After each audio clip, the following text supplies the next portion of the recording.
Hello and welcome to the Golden Playbook. Today we are going to recap week 5, all the games that occurred on Sunday and Monday, see what our main takeaways from the week are, take a look at injuries that occurred, potential waiver wire pickups, potential sell highs, buy lows, all of that jazz will be covered on today's video. We're going to go game by game looking at the box score, talking about players' roles, player stat lines, all that jazz moving forward. We did have a few teams on bye this week, so there are a couple less games to cover. But without further ado, make sure you smash that subscribe button if you like the content. And let's get straight into the first game. We're going to start with the London game, a 21-17 come from behind victory by the Vikings over the Browns.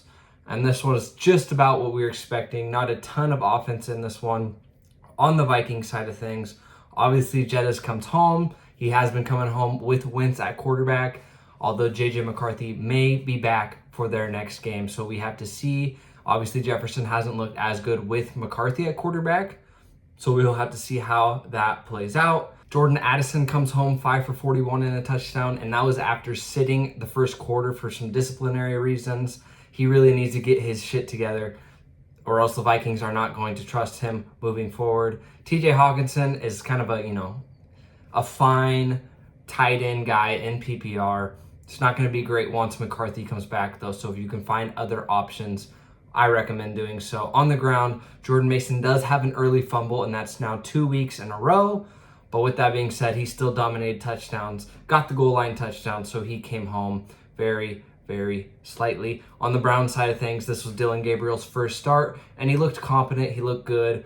You know, keeping the ball on the ground, short passes. You could tell he was really trying to not make a mistake, so it didn't have a huge ceiling feel to it, but it was against that Minnesota Vikings defense, who is notorious for getting after the quarterback. So I think Dylan Gabriel is going to be just fine moving ahead.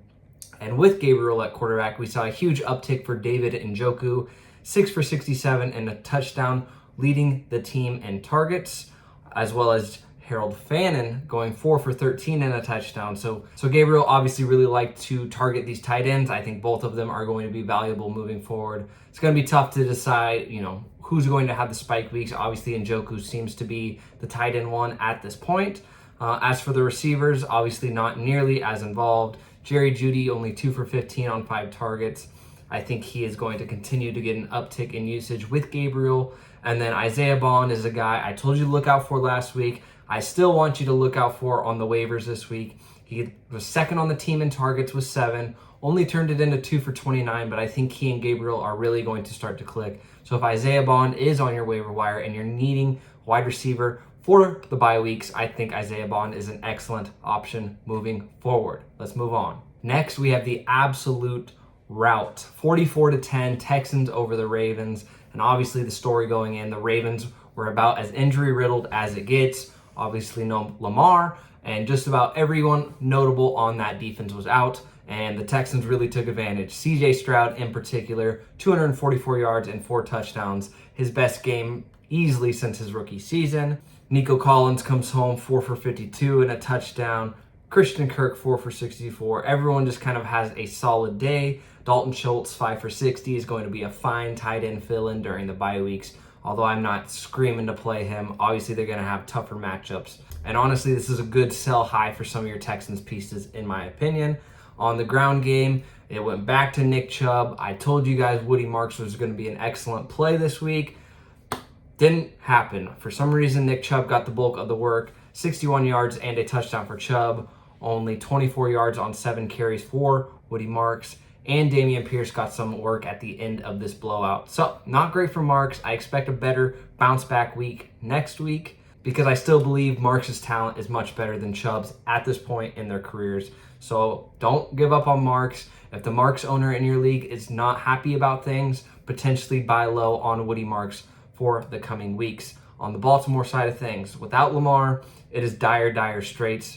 Rush, 179 yards, 3 picks. Derrick Henry, 33 yards on 15 carries. Does get the rushing score, but things are continuing to look poor for Derrick Henry. Not very efficient, and just obviously not as many running lanes without Lamar. Zay Flowers is the lone receiver that kind of comes home with a 5 for 72, thanks to the long 56-yard catch. You're going to continue to roll out Zay Flowers. even with Cooper Rush at quarterback. But for the rest of the receiving options, you're probably going to want to find better options on the wire or on your bench until Lamar Jackson gets back. It is just not looking good for the Baltimore offense without Lamar Jackson. Next up, the New Orleans Saints get their first victory, and this is Spencer Rattler's first win as a NFL starter. He is now 1-10, 26-14 over the Giants, and Rattler continues to play pretty well. 225 and a passing touchdown in this one, and it was a long one to Rashid Shaheed, an 87-yard touchdown. Gets him over 100 for the day, and this is what Rashid Shaheed can provide for you. Obviously, boom weeks, spike weeks, big play at any time. Good to see for Rashid Shaheed. We'll see if it continues to be more consistent.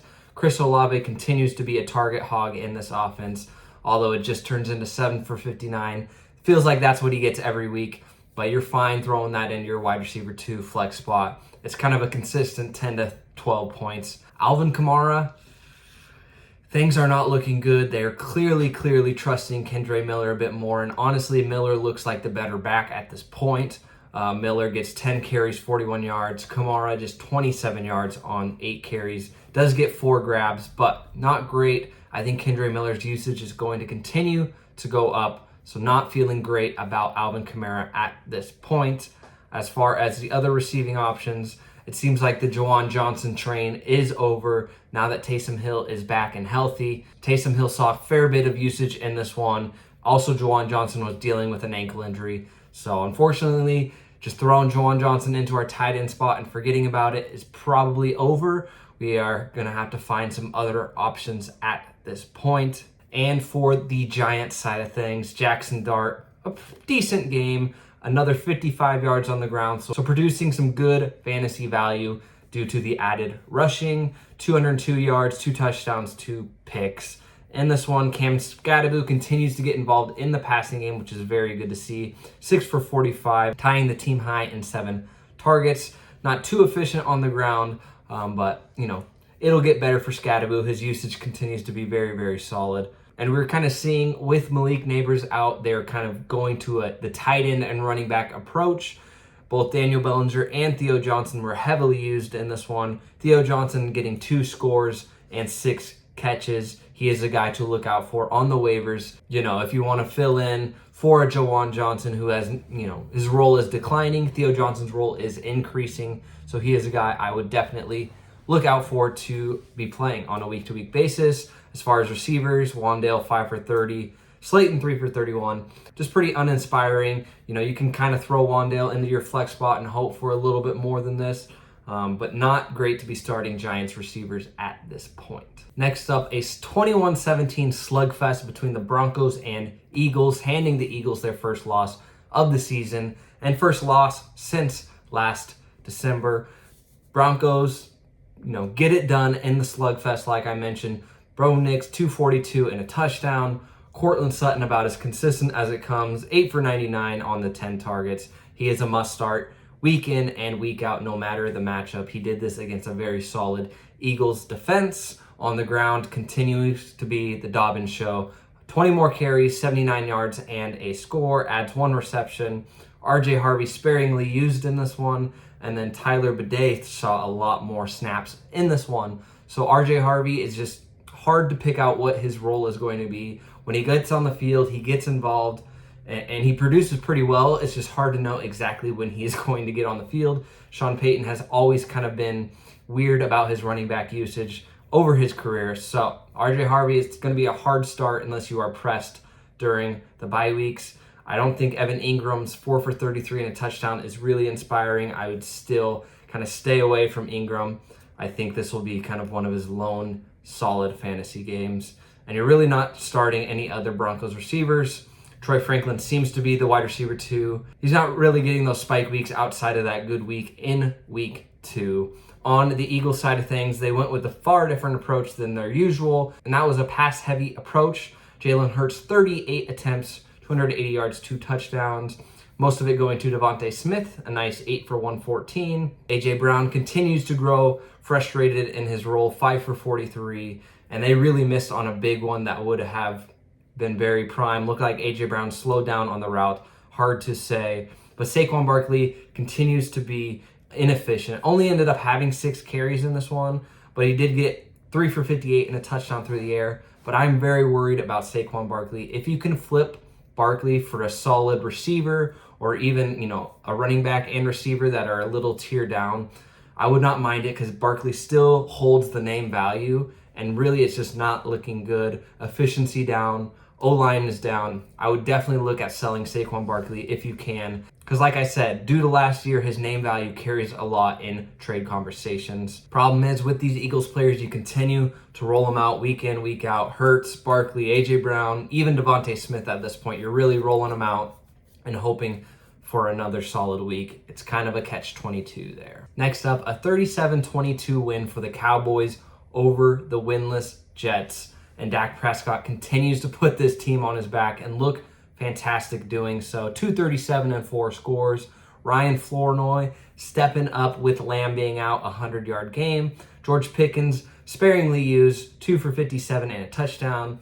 And Jake Ferguson is a tight end to start at this point. 7 for 49, 2 scores, 9 targets. His usage continues to be fantastic with CeeDee Lamb being out. Jake Fergie is a must start every week, and you're feeling very, very good about that. And another guy you're feeling very good about is Javonte Williams, 135 yards and a touchdown, adds a touchdown through the air as well. He has been a smash pick. He is the RB3 overall, obviously paying absolute dividends on where you had to draft him. Keep rolling Javonte Williams out and you are going to be a very happy camper. He obviously has a stranglehold on that backfield. On the Jets side of things, kind of an okay game, not great. 283 yards and 2 touchdowns for Fields. A lot of that in garbage time late. But Garrett Wilson gets 6 for 71 and a touchdown, and another tight end to look out for to kind of fill in for the Juwan Johnson types that I was talking about earlier. Mason Taylor, 9 catches, 67 yards, and 12 targets. This is back-to-back games where he has been very, very involved, kind of operating as the second receiving option, and you can easily get him on waivers if he's still available and throw him into your tight end spot. Mason Taylor is very, very good. And Breece Hall looked good in this one. First game without Braylon Allen, 14 carries, 113 yards. Too bad he just got injured early, so he couldn't really keep it going on the ground, but he was gashing this Cowboys defense on the ground. And another rout of a game, 40-6, Colts over the Raiders, and the Colts continue to be dominant, led by Daniel Jones, who just gets the job done, man. 212, 2 touchdowns. Tyler Warren, another good game, 4 for 44 and a touchdown. Michael Pittman comes home, 5 for 39 and a touchdown. And the Josh Downs usage was definitely encouraging, led the team with 8 targets, 6 for 54, so obviously didn't come home because he didn't score the touchdown, but very good usage for the main 3 there. And then, of course, Jonathan Taylor, absolutely 8 in this one, 66 yards, 3 rushing scores, added 3 receptions, continues to be involved a little bit in the passing game, which is just a little cherry on top for the Jonathan Taylor value, because obviously what he's doing on the ground is spectacular. Hasn't really been a pass catcher in the past, but this year he's just adding a little bit on top. A nice 3 for 20, adds 5 PPR points to an obviously stud of a room. These Colts players, you just continue to roll out. This offense is one of the tops in the league. On the Raiders side of things, Geno Smith continues to look just god-awful. 228 yards, 2 picks. Trey Tucker leads the team in receiving with 4 for 62. But I never feel comfortable kind of rolling Trey Tucker out. I feel like he's very boom or bust. Genty second on the team in receiving and led the team in targets, which is very encouraging to see. He's been the lone bright spot for this Raiders team. 5 for 42 through the air, adds 67 yards on the ground, and he's clearly looking like that top 10 pick in the NFL draft that we were drafting very early. Jacoby Myers, another quiet game. I'm just waiting for him to get it going. 4 for 32 in this one. Could have been a lot better. Obviously, Brock Bowers sat out of this game. I expect him to probably sit out on the next one as well. So we'll have to see what this Raiders team looks like. But obviously, they are looking very, very poor, and Geno has not played well whatsoever. Next up, a 27-24 victory. Panthers over the Dolphins. And obviously, the headline of this game, Rico Dowdle. Chuba Hubbard was out, and Dowdle took advantage. 23 carries, 206 yards and a touchdown. Added 3 for 28 through the air. Absolutely monster monster fantasy game. I hope you picked him up off waivers last week and plugged him into your starting lineup. I did in one league, and it paid off big time, obviously. Bryce Young continues to look mid to horrible. 2 touchdowns, a pick, bad fumble. Tedero McMillan, another solid game, 6 for 73, continues to dominate the target share in this offense. He just needs to find the end zone. He has yet to do so, but when he does, he's going to unlock very nicely for fantasy. No other real valuable pieces on the receiving area, but we will have to see if Chuba Hubbard plays next week. And even so, with this Rico Dowdle performance, he is forcing the hand of the Carolina coaches to be more involved. So definitely hold on to Rico Dowdle. Whether Chuba plays or not next week, Dowdle is going to have some value, especially if Hubbard doesn't play. Dowdle will be a must start. For the Miami side of things, obviously first full game without Tyreek Hill, and Waddle stepped up like he does when Tyreek is out. 6 for 110 and a touchdown. Looked very, very good. Waddle is going to have some solid value without Tyreek the rest of the season. And Darren Waller, another good game. 5 for 78 and a touchdown. Hey, we're going to keep riding this touchdown train. He'll probably regress at some point. But hey, another tight end option to roll out. Mason Taylor, Darren Waller, these are good options to fill in for some of your tight ends that are not performing up to snuff. Devon Achane kind of comes home thanks to the receiving, of course. 6 for 30 and a receiving score. Only 16 yards on the ground, although this Carolina rush defense is sneaky solid, so I wouldn't be too worried about it. I think Achane is going to continue to have a huge role moving forward in this offense. Tua, a decent day. Going against Carolina pass defense is going to be a little bit of an outlier, I think. We'll have to see how Miami looks continuing moving forward without Tyreek Hill. We move to the afternoon slate. First one being a 22-21 victory by the Titans over the Cardinals.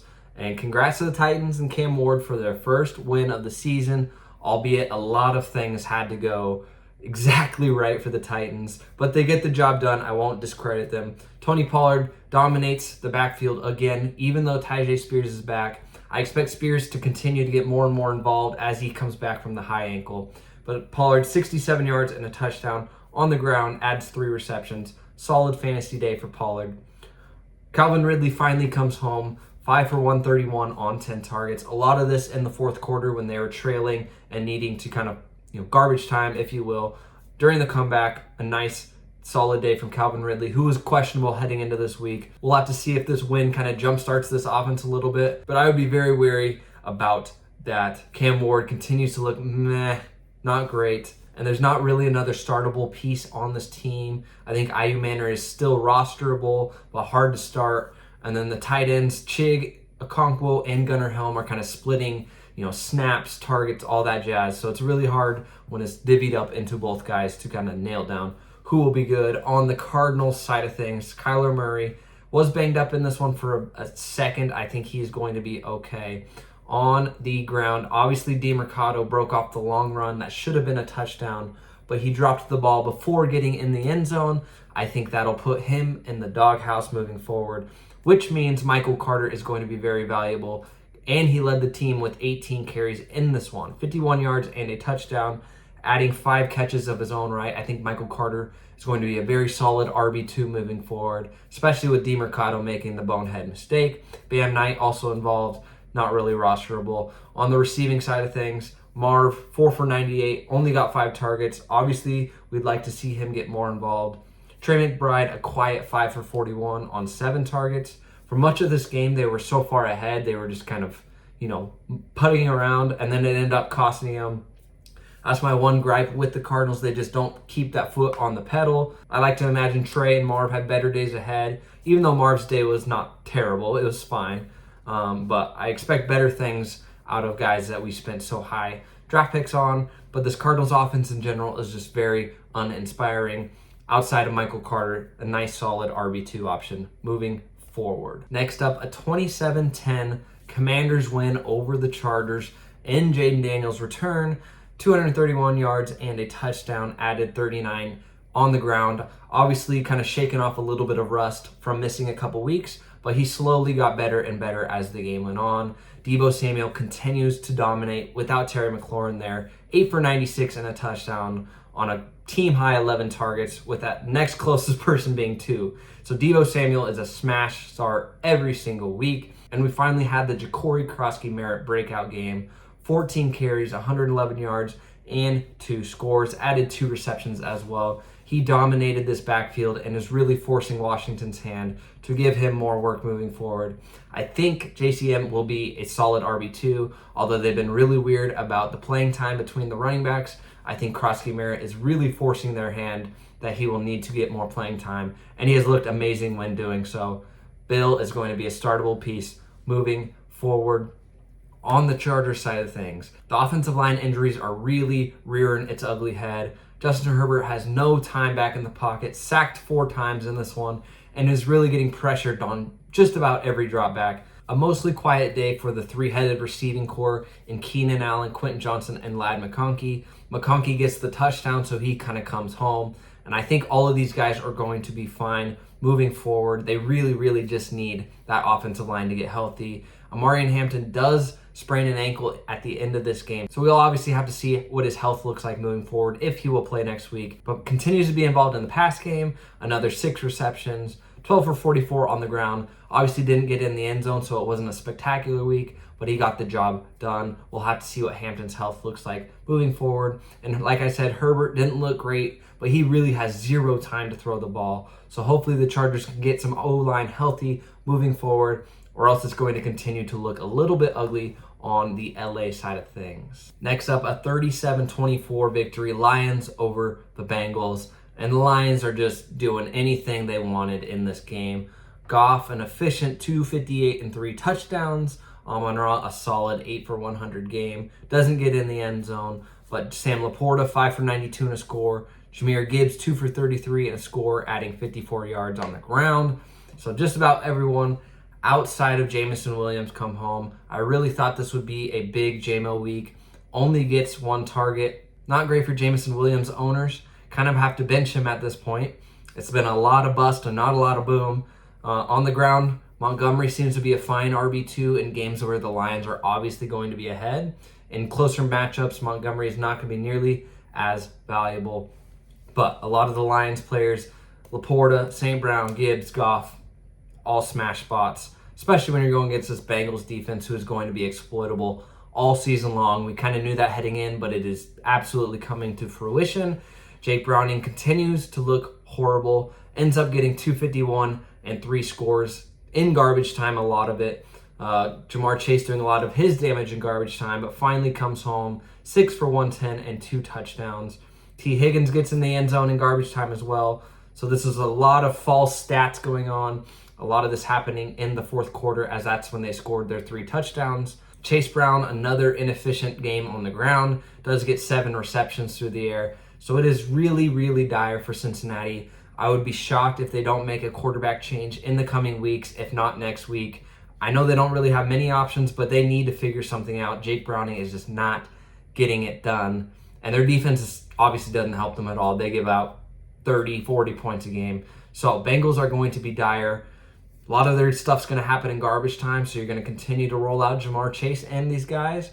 But just definitely doesn't feel good until they get a new quarterback in there. And even still, it probably will not be fantastic. And the final afternoon game of the day was an absolute banger. A 38-35 win by the Buccaneers over the Seattle Seahawks. And their jerseys were absolutely immaculate in this game. But with that being said, Baker Mayfield, 379 and 2 scores.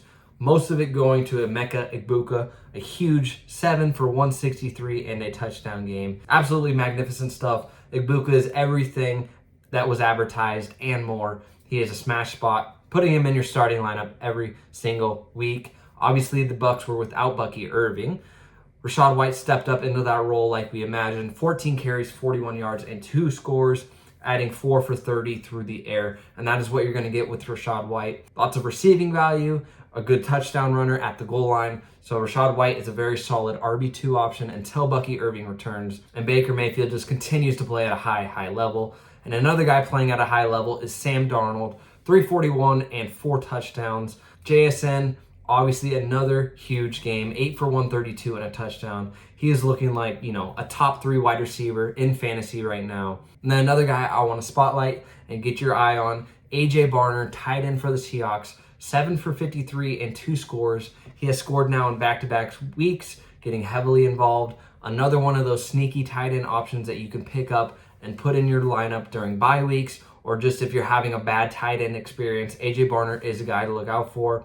Cooper Kupp, 6 for 59. I think a lot of this was fake stats. I don't want to put Cooper Kupp in my lineup at this point. On the ground, Kenneth Walker continues to be the more efficient, more explosive back, 10 for 86. But with that being said, Charbonnet is the touchdown guy. He's the goal line guy.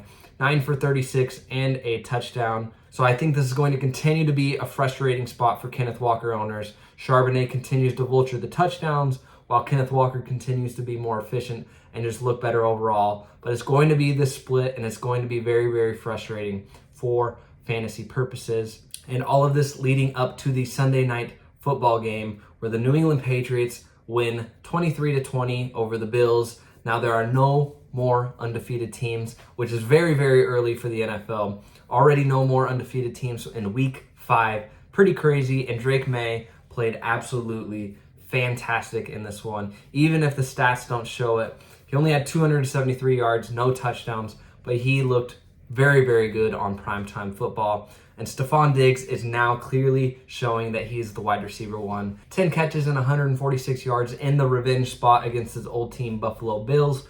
Earns 12 targets, which is miles ahead of the next person. Stephon Diggs is looking to be a very, very startable receiver moving forward. A quiet 2 for 46 for Hunter Henry, but I think he's going to continue to be a solid tight end option as well. No other receivers are really, rosterable or playable at this point. Ramondre Stevenson had another fumble in this game, but with that being said, he got 2 goal line scores. Antonio Gibson hurt his knee in this one. I think it's going to be a pretty serious injury. So now it's just down to Stevenson and Henderson, but Henderson is just not getting the usage we expected. Maybe now that it is a 2-headed backfield instead of a 3-headed one, Henderson will get more involved, but just not great. Obviously, if Henderson was good, they'd probably be using him more with the Ramondre fumbling, but they're just not doing it, so we have to see what it looks like moving forward. Stevenson clearly has a longer leash than Henderson. On the Bills side of things, solid game out of Josh Allen. 253, 2 touchdowns and a pick. Dalton Kincaid continues to be solid. I keep waiting for the fall off to happen, but it's just not happening right now. 6 for 108 on 6 targets. Looks very, very good. Khalil Shakir with a very Khalil Shakir stat line. 6 for 45, but does lead the team in 9 targets. So encouraging usage for sure. And then Keon Coleman, quiet 4 for 23, but does get the score. Second on the team in targets. I think he's a very key piece to keep on your bench. In games that the Bills are behind, Keon Coleman is going to be, a good fantasy option. The only problem is they're not behind very often. And this is the first game James Cook did not look very great. New England, credit to them, bottled him up very good. Only 49 yards on 15 carries with no work in the receiving game, which is definitely a bummer for James Cook. He's not usually involved in the receiving game very often, but on a game where he doesn't produce on the ground, he's still not getting used in the receiving game.